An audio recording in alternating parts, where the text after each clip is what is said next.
la garder et la vivre. Amen. Amen. Amen. Bien-aimés, c'est quelque chose que nous commémorons chaque année, nous le savons. Aujourd'hui, la prière au Seigneur de pouvoir prendre l'évangile selon Matthieu, le 28e chapitre, du 1er au 15e verset. C'était donc un dimanche, comme vous aviez dit lors du séminaire.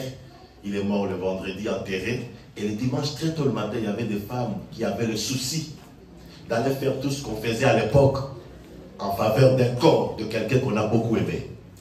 C'est vrai que les hommes avaient peur. Les hommes avaient peur. Et c'était aussi une manière que les femmes se sont rachetées. Parce que souvent on dit que nous connaissons le péché à cause d'Ève. Mais aussi, c'est à cause d'Ève aussi que nous avons la bonne nouvelle. Ce sont les femmes qui sont parties. Mais lorsqu'elles sont parties, quelque chose s'est passé. C'est qu'il y a eu tremblement de terre. J'ai toujours entendu parler de tremblement de terre. Mais c'est au Maroc que j'ai compris ce que cela veut dire. Je me souviens ce jour-là, nous étions en réunion. C'était la réunion du CP. En pleine nuit, et il y a eu tremblement de terre. Et je vous dis qu'il n'y a rien qui soit aussi effrayant que le tremblement de terre. Parce que si vous êtes dans un avion, vous atterrissez tout le monde à cœur parce que nous sommes sur la terre solide. Lorsque vous étiez sur, nous qui avons des fleuves, de rivières, vous étiez dans un bateau. Et lorsque vous descendez, vous avez l'assurance parce qu'il n'y aura pas de tempête. Vous descendez sur la terre ferme. Mais lorsque la terre ferme se croule, vous allez vous poser où? Et c'est ce qui fait. Mais ce tremblement de terre a plus touché les soldats. Et les soldats avaient tellement peur qu'ils devaient encore mordre. Mais à côté d'eux, il y avait des femmes. Et quand l'ange vient, l'ange dit aux femmes, vous n'ayez pas peur. Parce qu'en fait, vous venez pour une bonne cause. C'est ça le refrain. Ce n'est pas écrit, mais c'est ça l'idée, le refrain. La cause qui vous amène ici est une cause noble. Mais les militaires, eux, la cause n'est pas bonne. Parce qu'ils étaient envoyés pour empêcher la résurrection du Christ. Et donc vous voyez que les femmes, les êtres faibles, mais deviennent très fortes à cause de la présence du Saint-Esprit dans leur vie. Donc une personne faible, avec le Saint-Esprit, devient une personne très très forte. Mais sans le Saint-Esprit, même si vous avez une poitrine bombée, les démons vont vous terrasser. Parce que les démons n'ont pas peur de poitrine bombée. Ils n'ont pas peur des armes. Ils n'ont pas peur de quoi que ce soit. Alors c'est l'ange qui va dire aux femmes, non, allez en Galilée. Allez dire à tout le monde, c'est en Galilée que vous allez le rencontrer. Quand elles partaient, elles étaient animées de deux sentiments. Le sentiment de joie, mais aussi de peur. Jésus savait qu'il devait les rassurer. C'est comme ça que Jésus lui-même va aller à leur rencontre. Pour qu'ils n'aillent pas dire aux gens que quelqu'un nous a dit, mais qu'ils disent à Pierre aux autres que nous l'avons vu nous-mêmes. Il y a une différence entre entendre parler du Christ et rencontrer Christ lui-même. Ce sont deux choses différentes. Beaucoup viennent à l'église parce qu'ils ont entendu parler du Christ. Mais il veut que vous puissiez le rencontrer lui-même. Si vous le rencontrez, les choses changent. Et lorsque ces femmes ont rencontré Christ, ils n'avaient plus les sentiments de peur. Parce qu'ils ont rencontré le ressuscité. Elles ont rencontré plutôt le ressuscité. Et il a repris la même chose. Dites à mes frères de me rencontrer en Galilée. En fait, Jésus, il y a des choses qui se faisaient en Judée. Il y en a d'autres qui se faisaient en Galilée. Judée, c'était au sud, le Juda. Judée, c'est là où il est né à Bethléem et c'est là où il est mort. C'est là où il a été crucifié. Mais en Galilée, c'est là où il a commencé son travail et c'est là qu'il veut rencontrer les apôtres. C'est comme ça qu'on l'appelle l'homme de Galilée. Galiléen, Nazaréen, parce qu'il a grandi en Nazareth. Donc il faisait des navettes entre Galilée et Judée. C'est comme ça qu'il devait passer par Samarie. Mais il est ressuscité en Juda, en Judée, voulais-je dire. Mais pourtant, il veut les rencontrer là où il a commencé avec eux, en Galilée. Et c'était ça le message. Ce n'est pas ici. Il faut qu'ils partent là-bas. Je vais les rencontrer là-bas. C'est ce que ce récit de la résurrection nous parle ce dimanche. Il dit, il vous précède. Qu'est-ce qui se passe? Il se passe que Dieu réalise la promesse qu'il avait faite aux enfants d'Israël. Dieu est fidèle et le sous-thème ou la clôture de ces séminaires. Parce que dans ces séminaires, nous avons parlé du thème le mystère et les réalités spirituelles de l'œuvre de la croix. Nous avons parlé du premier sous-thème, le mystère de l'amour de Dieu, relevé à la croix. Ensuite, hier, c'était la croix, fondement de notre nouvelle identité en Christ. Et nous clôturons par la fidélité de Dieu. Dieu reste fidèle. Il a promis, déjà en Genèse 3,15, il a promis lorsqu'il prononçait les sentences contre le diable, il a promis que la descendance d'Ève t'écrasera la tête. Il a promis, dans Ésaïe 9, 5 à 6, il a promis l'arrivée, la naissance d'un enfant. Un enfant vous serez né. Il a promis la postérité, celle-ci t'écrasera la tête. Bon, ça c'est Genèse 3,15. Il a fait beaucoup de promesses dans l'Ancien Testament pour dire que le Sauveur viendra. Et il a fait aussi dans le Nouveau Testament. Par exemple, Matthieu 1, de 22 à 23 fait référence aux écrits de l'Ancien Testament. Un des attributs qui fait que Dieu soit digne de confiance, c'est sa fidélité. Même s'il était seulement puissant, oui, il est puissant. Même si, comme il est omniscient, oui, il connaît tout. Il est omniprésent, il est présent partout. Mais s'il n'était pas fidèle, vous pouvez dire, ben, peut-être qu'il va changer. Une personne versatile n'a jamais été une personne de confiance. Aujourd'hui, il dit une chose, et demain une autre chose. Et telle personne ne peut pas nous faire confiance, parce que la personne peut changer. Mais Dieu est constant, il est fidèle. C'est pourquoi nous devons lui faire confiance. Si vous avez une promesse de la part de Dieu, d'une manière générale ou d'une manière spécifique, tenez que ça va se réaliser. À coup sûr, sans aucun doute, ça va se réaliser. Mais une chose, il faut que ça soit la promesse de Dieu. Ça ne doit pas être vos propres souhaits. Parce qu'il y a des gens qui confondent le souhait et la promesse de Dieu. La promesse, c'est quelque chose qui vient de Dieu lui-même.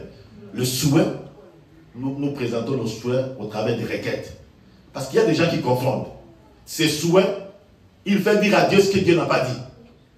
Il faut que vous vous rassuriez que c'est Dieu qui a dit. C'est Dieu qui a fait cette promesse. Parce que si ce n'est pas Dieu, ça ne va pas se réaliser. Souvent nous avons des souhaits et nous croyons que ces souhaits viennent de Dieu. Non. Mais si la promesse vient de Dieu, quand bien même qu'elle soit la promesse d'une manière générale, je vais faire ceci ou cela pour la paroisse Touchta. Je vais faire ceci ou cela pour la nation marocaine. Je vais faire ceci ou cela pour la famille. Ça c'est général. Mais aussi il y a des promesses qui sont spécifiques. Parce que tu es unique. Et il y a des choses qui sont uniques entre Dieu et toi. Ça va se réaliser. Ça va se réaliser. Mais ce que je veux vous dire, c'est que il y a généralement 3 choses qui dérangent la relation entre l'homme et Dieu quant aux promesses. Et beaucoup de gens reçoivent les promesses de Dieu après avoir péché, après avoir dévié. Parce qu'il y a 3 choses qui pour les humains, semblent compliquées, mais c'est ça, c'est que Dieu est. Il est tel qu'il est. Il y a 3 choses que vous devez savoir si vous avez la promesse de Dieu. La première des choses, c'est ce que nous appelons, évidemment en grec, kairos. C'est le temps opportun, le temps favorable de Dieu. Quand Dieu promet, il fixe aussi un temps. Il ne promet pas comme nous. Tu promets quand? Je ne sais pas. Frère, vous avez un fiancé. Une fiancée, oui. Le mariage, c'est quand? Je ne sais pas encore, pasteur. Mais vous irez jusqu'où? Et jusque quand? Mais Dieu, avant même de faire la promesse, il a déjà fixé les temps. Et la promesse se réalisera au temps voulu par Dieu. Galates 4.4, nous pouvons lire Galates 4.4.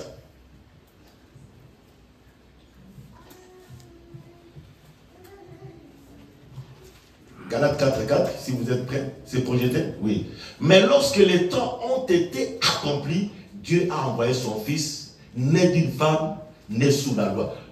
Mais lorsque les temps ont été accomplis, Ce n'est pas le temps voulu par les hommes. C'est accompli par Dieu lui-même. Et avant même ta naissance, il y a des choses que Dieu a préparées pour toi, mais avec des temps précis. Et ces temps ne changera pas. Dieu n'agit ni avant, ni après le kairos. Non, il agit au temps opportun. Mais les hommes ont tendance à vouloir recevoir les promesses de Dieu avant le temps de Dieu. C'est ça le problème que nous avons généralement. Parfois aussi après, comme Israël, où certaines personnes jusqu'à aujourd'hui sont en train d'attendre le Messie. Alors que le Messie est déjà là. Et ces temps, Dieu parfois prépare un grand témoignage. Pendant ces temps-là. Vous savez, Marthe et Marie voulaient que Jésus vienne pour guérir leur frère. C'est un tout petit témoignage. Mais Jésus voulait qu'il meure, qu'il soit enterré pour que le témoignage soit grand. Il voulait la résurrection et pas la guérison. Mais ça dérangeait Marthe et Marie. Elles ont été même dans le désespoir. Oh, si tu étais là. Et même quand ils voulaient aller voir le corps, il dit non, ils sont déjà mauvais. C'est-à-dire que tu viens trop tard. Les choses sont devenues irréparables. Je veux te dire qu'il n'y a rien d'irréparable pour le Seigneur. Amen. Tout est possible pour le Seigneur. Amen. Mais question que cela soit fait selon son temps. Il faut être patient. Quand vous voulez marcher avec le Seigneur, vous avez des promesses de Dieu, il faut être patient. Et il faut se soumettre à Dieu. Parce que vous ne savez pas à quel moment il va le faire. Dieu ne nous dit pas généralement le temps. Il a promis que Christ reviendra pour nous prendre. Mais quand toutes les églises, tous les pasteurs, les prophètes, les évangélistes qui essayent de réfléchir si le retour de Christ échoue. Certains ont parlé de 2000. Nous sommes après 2000, nous sommes encore là. Certains ont analysé les phénomènes, ce qui arrive là. Il va venir. Non, je vous dis qu'il viendra quand lorsque nous ne parlerons même plus de ça. Parce qu'il y a un temps fixé par lui-même. Vous savez, bien aimé dans le Seigneur, chacun de nous a un parcours. Moi, j'ai eu un moment où je voyais que la vie devenait insupportable. Je me rendais compte que j'étais très en retard par rapport aux autres. Je connais un cousin qui est maintenant en France, qui avait même une femme, mais il était moins âgé que moi. Je voyais que les choses ne marchaient pas normalement. Et j'étais en train de prier le Seigneur. Qu'est-ce qui se passe? Et pourtant, je suis chrétien. J'ai reçu Christ comme Seigneur et Sauveur. Qu'est-ce qui se passe? Et je n'oublierai jamais un jour que j'étais à Kinshasa dans une église, à Lissala, pour ceux qui connaissent Kinshasa. Et le Seigneur m'a donné un texte, Joël 2. C'était de 18 à 27, mais je vous donne 23 à 27. Joël 2, 23 à 27. Et dans ce texte, Dieu ne parle pas de moi, il parle d'Israël. Mais il m'a fait comprendre que ça me concernait. Il m'a fait comprendre. Et dans ce texte, voyez, et vous, enfants de Sion, soyez dans l'allégresse et réjouissez-vous en l'Éternel, votre Dieu. Car il vous donnera la pluie en son temps. Il vous enverra la pluie de la première et de l'arrière-saison comme autrefois. Moi aussi, autrefois, j'étais dans l'abondance. Moi, je n'ai pas grandi dans la pauvreté. Les airs se rempliront de blé et les cuves regorgeront de mou et d'huile. Je vous remplacerai les années qu'ont dévoré les sauterelles, le gélec, les asiles et les gazales, ma grande armée que j'avais envoyée contre vous. Vous mangerez et vous vous rassasierez. Vous célébrerez le nom de l'Éternel, votre Dieu, qui aura fait pour vous des prodiges. Et mon peuple ne sera plus jamais dans la confusion. Et vous saurez que je suis au milieu d'Israël, que je suis l'Éternel, votre Dieu, et qu'il n'y en a point d'autre. Et mon peuple ne sera plus jamais dans la confusion. Et le Seigneur m'a fait comprendre que c'est pour moi qu'il est en train de dire ça, qu'il est le Dieu de rattrapage. Que tous les temps que j'ai connu de retard, il va m'aider à me rattraper. Je n'oublie jamais que c'était en 1984 que la promesse s'est réalisée en 2003. Faites le calcul, 19 ans de patience. Où je me suis vu dans une église de plus de 800 membres, c'est-à-dire beaucoup de paroisses, plus de 500 paroisses, des hôpitaux, des écoles, ainsi de suite. Et le Seigneur a fait que je galope je suis dans une réunion et je suis au niveau le plus bas. Et je monte jusqu'au sommet à la présidence. Ça ne s'est jamais produit chez nous. Et j'ai compris en 2003 qu'il a réalisé. 19 ans après. La promesse que Dieu vous a faite peut prendre 20 ans, peut prendre 10 ans. Soyez patient. Parce que souvent quand Dieu te fait la promesse, on a tendance à croire que c'est tout de suite. Je vais te faire de toi un riche. Tout de suite tu crois que non, il y a quelque chose qui va venir. Je connais même un frère qui me disait, le Seigneur m'a promis des moyens. Il allait dans des banques. Il croyait qu'il va trouver de l'argent. Et même quand il retirait l'argent, il pensait que s'il doit retirer par exemple 1000 dirhams, Dieu va faire sortir 50 000. Il a son temps. Et ce temps arrivera certainement. Et le temps est arrivé. Le Messie est venu. Il y a beaucoup qui étaient morts, décédés. Parce qu'ils se disaient, mais quand est-ce que le Messie viendra? Mais la deuxième chose aussi que vous connaissez, c'est la manière dont les choses vont s'opérer. C'est toujours compliqué. Dieu n'est pas comme nous. Il n'est pas comme nous. Quand il te donne une promesse, il va réaliser à sa manière et selon son itinéraire à lui.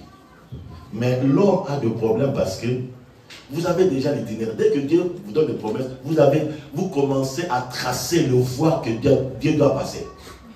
C'est ça. Même Israël, ils attendaient le Messie, mais ils avaient amené comment le Messie doit venir.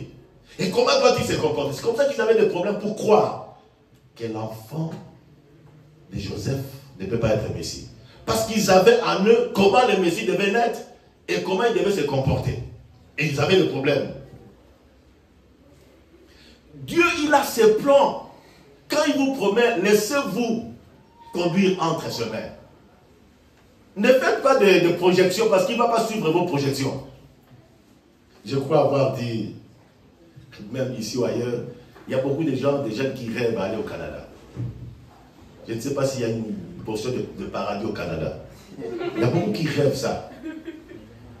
Moi, la plus grande déception que j'ai eue, c'est que quand je suis allé en Europe, et j'ai pu voir des pauvres et déjà, je me suis dit, mais les gens ne nous disent pas la vérité de ce qui arrive. Ils ne nous disent pas la vérité. Ils nous font voir des choses qui sont comme le ciel alors qu'il y a des difficultés. Et même si vous avez cette promesse que vous irez au Canada, vous croyez que vous irez au Canada à partir d'où? Il y a des gens qui pensent déjà le Maroc, c'est la voie d'aller au Canada. Mais le Seigneur peut faire que tu ailles vraiment au village. Et le jour où on te dira va au village, tu dis quelle malchance. Seigneur, qu'est-ce que je fais de mal? Mais c'est l'itinéraire de Dieu. Il est comme ça. Et ça pose des problèmes. Lorsque Dieu te dit, ma fille, je vais te donner un homme riche, tu vas déjà penser à un prince ou à un Christ. Peut-être que c'est le frère qui est à tes côtés. Il deviendra riche en ces moments-là. Mais vous imaginez à quelqu'un d'autre, le fils du ministre, le fils d'un président, le fils d'un riche. Non. Les voies de Dieu ne sont pas nos voies. Lorsque un frère, le Seigneur te dit, je vais te donner une femme exceptionnelle. Amen. Tu vas t'imaginer une femme qui est au Canada, une femme qui est aux États-Unis, alors que c'est cette sœur qui est à tes côtés que Dieu rendra exceptionnelle.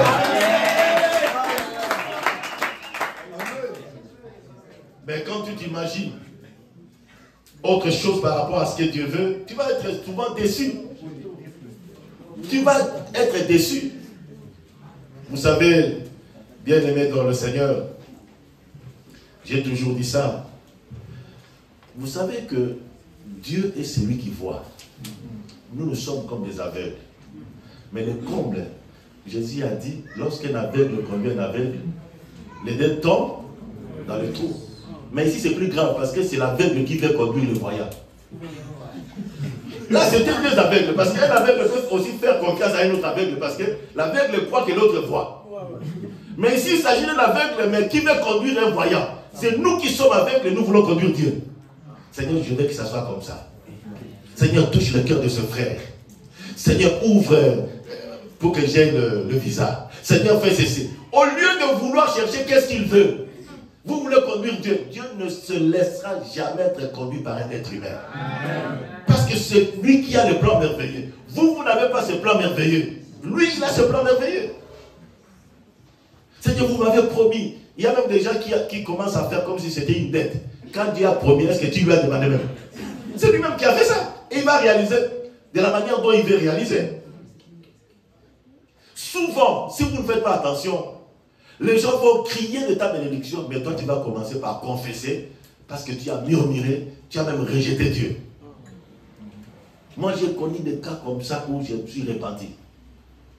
Beaucoup de choses comme ça m'ont déçu au début de ma vie chrétienne. Beaucoup de choses comme ça. Mais c'est après que je comprenais qu'il avait raison. Ah Seigneur, pardonne-moi. À force de demander pardon, j'ai compris que je me laisse entre ses mains. J'ai témoigné, je crois, ici aussi,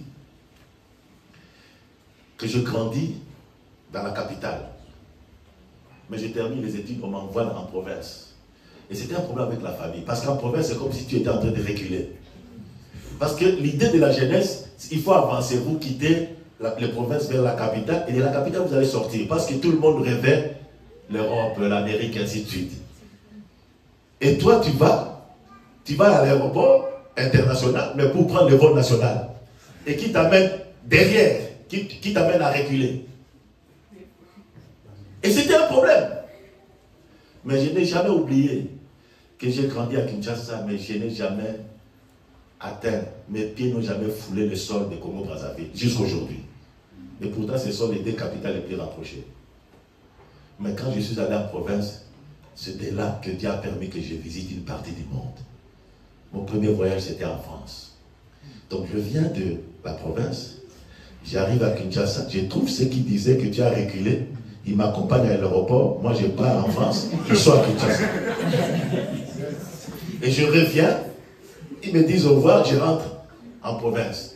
Et je reviens encore, je prends la veille, ils me regardent, moi je vais en Allemagne. Ils sont devenus comme des sentinelles de Kinshasa. Et pourtant, ils m'ont dit que j'étais en train de reculer. Oh, Dieu savait que c'est là qu'il va ouvrir les portes. Ésaïe 55, de 8 à 9 nous dit, les pensées de Dieu ne sont pas les nôtres. Nous devons nous soumettre entre les mains du Seigneur.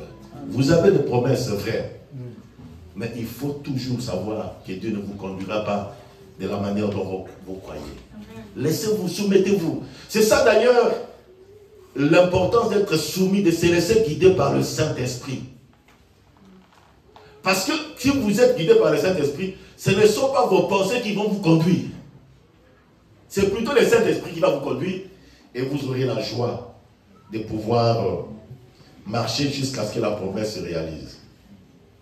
Mais une troisième chose, c'est que lorsque Dieu fait une promesse, il prépare aussi le terrain. Il prépare très bien. Parce qu'il voudrait qu'en recevant la promesse, vous puissiez bénéficier, vous puissiez gérer, vous puissiez être dans la joie. Et c'est comme ça que il a fait même pour Christ. Avant que Christ vienne, Dieu avait préparé le terrain.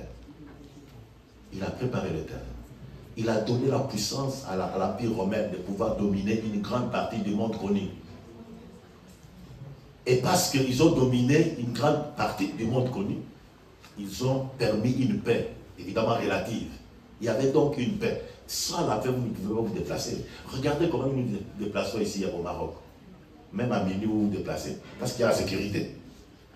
Et c'est cette sécurité, cette paix, qui va aider à ce que le message se déplace d'un milieu à un autre, sans beaucoup de danger.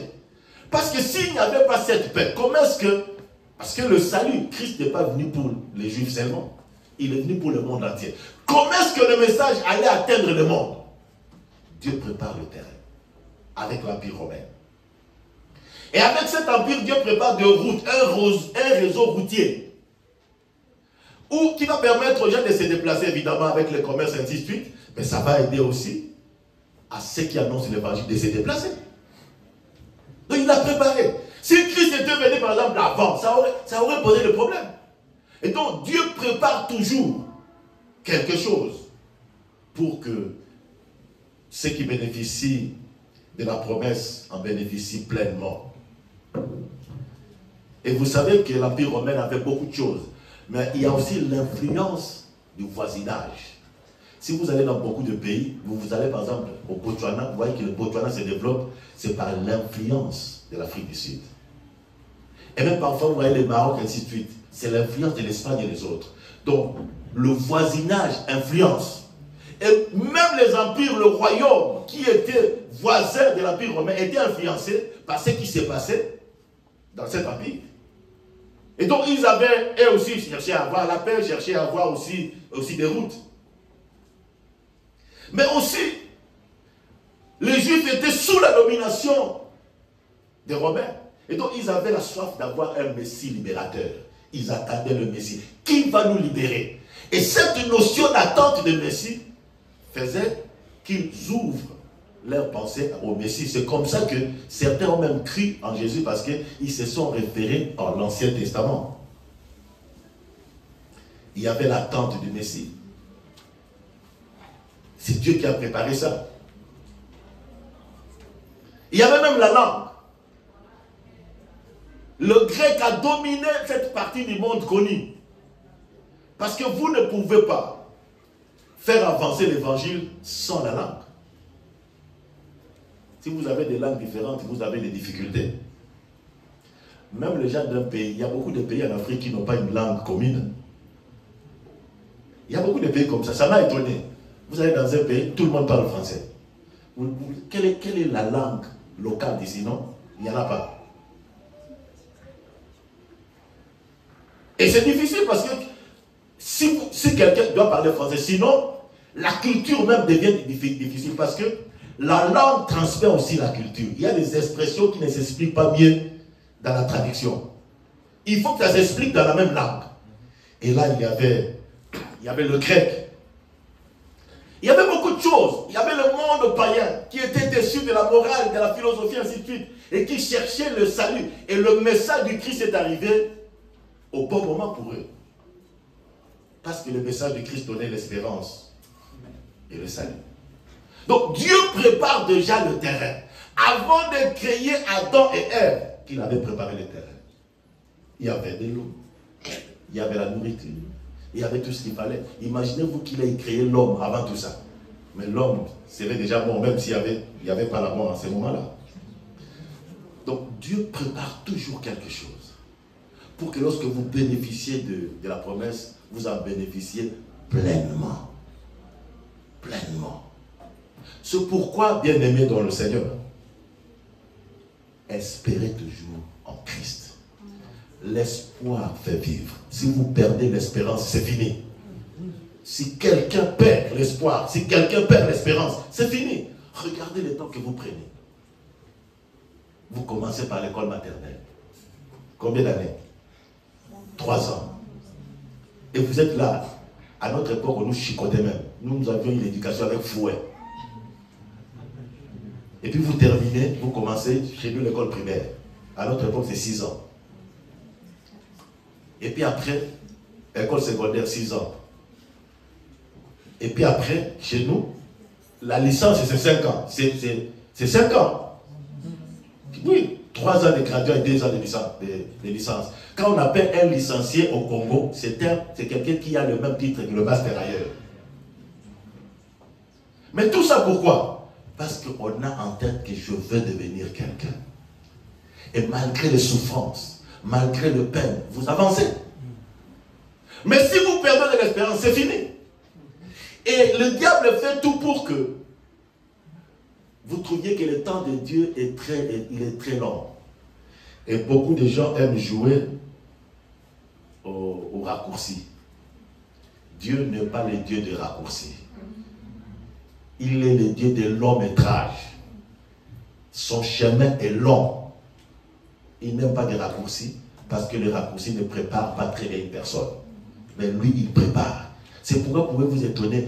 Qu'est-ce qui fait que ceux qui ne craignent pas Dieu, tout de suite là, ils réussissent? Ils prennent des raccourcis, mais il y a quelque chose qui les attend. Nous avons vu des gens comme ça, qui ont des moyens. Des moyens, vous ne savez même pas comment quelqu'un peut s'amuser avec de l'argent. Comment? Donc quand ils trouvent les gens, ils vous donnent de l'argent. On dit, vous rencontrez tel, vous rencontrez l'argent. Ils donnent l'argent. Ils donnent l'argent. Donc dès que vous le rencontrez, l'argent. Quand il arrive quelque part, l'argent. Quand il arrive dans un bar, il pose la question, il y a combien de casiers au Titan? L'argent. Donc dès que vous le rencontrez, c'est fini. Quand il arrive même quelque part à une école, quels sont les enfants qui ont des dettes? Ils sont au tas. Combien ils donnent? Mais aujourd'hui, je vous parle, aucun de ces enfants n'est connu dans nos coins. C'est retombé dans sa descendance. On ne reconnaît plus cet homme. C'est devenu dans l'histoire. Mais les gens qui ont marché avec le Seigneur, les enfants ont évolué. Parce que ce que vous voyez aujourd'hui ne sera pas de même demain. Dieu prépare aujourd'hui, demain, d'éternité en éternité. Mais le diable prépare aujourd'hui et c'est fini. C'est pourquoi ne faites rien qui vous donne des avantages seulement aujourd'hui. Il y a des choses qui peuvent vous donner des avantages aujourd'hui, mais pas demain. Attachez-vous à des choses qui vous donnent des avantages aujourd'hui et demain pour la gloire de Dieu. Sinon, vous allez tomber. Aujourd'hui, c'est ce qui se fait.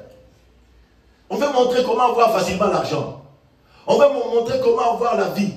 On veut montrer comment... Alors, les gens se détachent de la vraie voie. La voie du Seigneur. C'est au travers de cette voie. Si vous marchez avec le Seigneur, il y aura toujours des temps où les gens vous diront, mais ça ne va pas avec toi. Tu pries, mais rien n'avance. Ces moments arrivent. Mais après ces moments, il y aura un moment où tout le monde va s'étonner. Je sais que le samedi, c'était une grande fête pour les Juifs et les ennemis de Jésus. C'était une grande fête. Ils l'ont vu mourir. Et ils ont envoyé même les militaires. J'aime Dieu. Quand on envoie les militaires, et ils pensent que les militaires sont là pour maîtriser Jésus.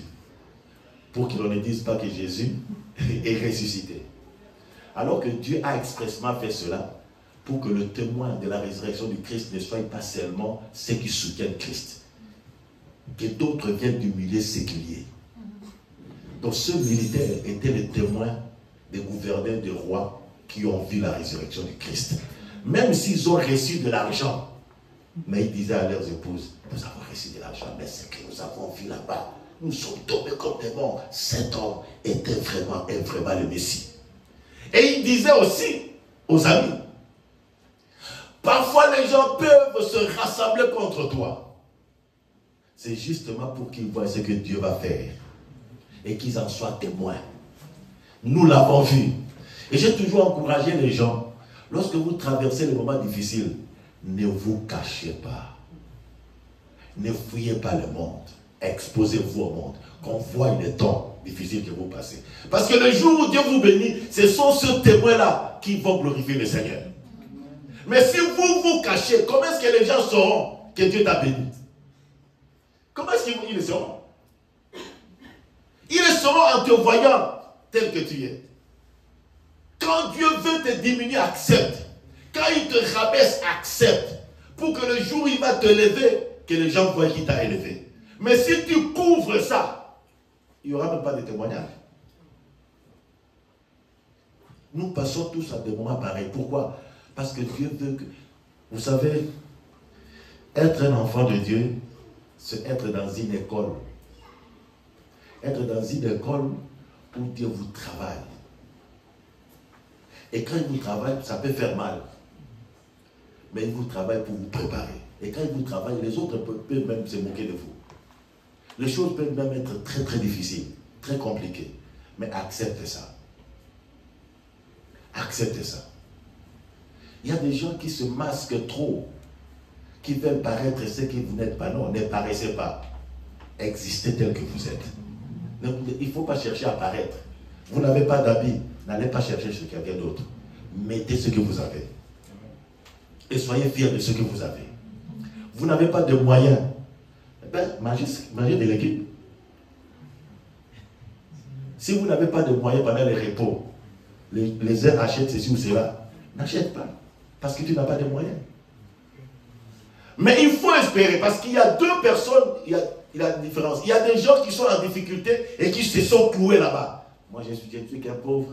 Je suis fils d'un pauvre. Les autres ont réussi. J'ai entendu quelqu'un dire, il y a des gens qui sont nés. Il a trouvé des voitures chez eux. Il a eu la première voiture chez eux. Et il travaille, il a des voitures. Mais nous, nous sommes pauvres. Des familles pauvres. Non, ne faites pas ça. Dites, je suis pauvre aujourd'hui, mais pas demain. Amen. Mais aujourd'hui, je l'accepte, je suis pauvre. Mais pas demain. Et c'est quand Dieu vous travaille, parce que l'abondance entraîne aussi parfois l'orgueil. L'abondance éloigne parfois des gens de Dieu. C'est pourquoi Dieu vous travaille pour que quand viendra l'abondance, que tu ne t'éloignes pas de lui. C'est un temps qui travaille. Je vous assure, retenez ça aujourd'hui. Vous ne mourrez pas en pleurant. Jamais. Amen. Vous ne serez pas la queue. Jamais. Amen. Ça, c'est ce que je vous dis. Mais le travail vient. Amen. Où Dieu lui-même va vous travailler. Au point que même quand vous serez dans l'abondance, vous serez toujours soumis au Seigneur. Parce qu'il te donne l'abondance pour sa gloire et non pas pour ta gloire. Mais il faut te laisser entre les mains du Seigneur. Aujourd'hui, les gens ne veulent pas qu'on se moque d'eux. Vous savez, je vais terminer parce que je vois mon temps est en train de partir. Vous avez beaucoup de blessures intérieures. Beaucoup. En commençant par l'éducation que vous avez. Nous avons une éducation policière. Donc on te tape et tu es sûr, tu assumes. Mais aujourd'hui, avec l'éducation des bébés, tout ça, vous croyez que tout le monde va vous considérer comme vous, bébés comme les parents, non? Et il suffit que quelqu'un te regarde, ne te salue pas, il ne m'a pas salué.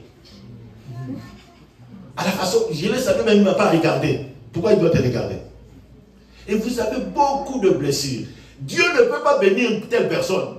Dieu veut bénir une personne qui dit, c'est moi qui donne la paix. Je n'ai pas besoin de la paix des autres. C'est moi le faiseur de paix. C'est moi qui accorde la paix. Et si quelqu'un ne me salue pas, je veux le saluer. Amen. Si quelqu'un ne me donne pas, moi je vais donner. Amen. Si quelqu'un perd le sourire, je serai là pour l'aider à sourire. Mais si vous êtes quelqu'un qui attend des autres, vous allez toujours pleurer. Parce que tout le monde ne fera pas ce que vous voulez. Tout le monde ne dira pas ce que vous voulez. Mais il y a quelqu'un qui t'aidera, c'est Dieu. Vous êtes bien vêtus et vous attendez à ce que les gens vous félicitent. Mais certains gens ne vont pas vous féliciter. Bonjour, je suis bien vêtu, mais personne ne va me féliciter. Tu es bien vêtu pour ton Dieu. Et si tu es marié pour ton mari ou ta femme, si quelqu'un ne te félicite pas, c'est son problème. Mais quand il est bien vêtu, il faut le féliciter. Il ne faut pas dire, moi quand j'étais bien vêtu, il ne m'a pas félicité. Moi aussi je le félicite. Mais non. Vous savez que l'esprit humain est dominé par la réciprocité. Et la réciprocité ne vient pas de Dieu. Dieu veut que nous puissions appliquer l'amour. La réciprocité, c'est-à-dire, s'il me donne, je lui donne. S'il m'insulte, je l'insulte. S'il me salue, je le salue. Ça, c'est pas chrétien. Ça change votre statut. Votre identité change. Parce que imaginez-vous que vous ayez un colocateur sale, négligent. Et vous avez arrangé la maison aujourd'hui. Demain, vous arrangez, puis l'autre jour, vous dites non. Ce n'est pas seulement moi qui habite ici, c'est surtout aussi d'arranger. Mais un autre jour, le pasteur, les autres, quand ils vont venir, ils vont dire, ah, les sœurs ou les frères qui habitent ici sont sales. Tu entres aussi parce que tu as fait la réciprocité. Reste tel que tu es. Tu as ton identité. Tu es gentil, sois gentil. À l'égard de ceux qui sont gentils, à l'égard de ceux qui ne sont pas gentils. Ne sois pas méchant parce que quelqu'un d'autre est méchant. Ne prends pas l'identité d'une autre personne. Tu as une nouvelle identité en Christ. Reste tel que tu es. Si tu es dans les bons. Mais souvent, les gens, même dans l'église, il y a la réciprocité. Il ne me salue pas, je ne le salue pas. Quand il y a des problèmes, il n'est pas venu me visiter, je ne le visite pas. Non, tu dois faire le contraire. Il n'a pas fait, toi tu fais. C'est de cette manière que nous allons faire la différence. Bien-aimés, je veux vous dire en concluant qu'il n'y a aucun enfant de Dieu qui manque les promesses de Dieu. Il n'existe pas. Il se pourrait que vous ne les connaissiez pas. Mais il y a beaucoup. Dieu est plein de promesses pour vous. Beaucoup même. Que ce soit sur votre santé, votre avenir, il y a des promesses. Et c'est bien aussi de prier. Une des prières que vous devez faire, Seigneur, révèle-moi les promesses particulières pour moi. Parce que quand tu as des promesses, tu t'attaches aux promesses. Quand tu n'as pas de promesses, tu t'attaches à ce qui est à des généralités. Mais quand tu as une promesse de Dieu, tu t'y attaches et ça va se réaliser. Que ce Dieu fidèle réalise tout ce qu'il a promis. Qu'il vous révèle ce qu'il vous a promis. Amen. Et qu'il le réalise. Amen. Soyez donc dans la joie parce que vous avez quelqu'un qui planifie votre vie. Quelqu'un qui guide votre vie. Quelqu'un qui protège votre vie. Quelqu'un qui soutient votre vie. Quelqu'un qui est là pour vous. Vous n'êtes pas seul, quelle que soit la provenance, quels que soient les parents, vous n'êtes pas seul. Que le Seigneur vous bénisse. Lui qui a envoyé Jésus pour que son plan se réalise. Soyez dans la joie, toujours dans la joie. Au nom de Jésus-Christ. Amen. Père éternel, je laisse tes enfants entre tes saintes mains, afin qu'ils comprennent que Dieu, c'est Dieu fidèle. Et tu vas réaliser toutes tes promesses. Merci pour les promesses faites à mon frère, à ma soeur. Cela va se réaliser. Oh, quelle joie de t'appartenir. Merci. Au nom de Jésus-Christ. Amen.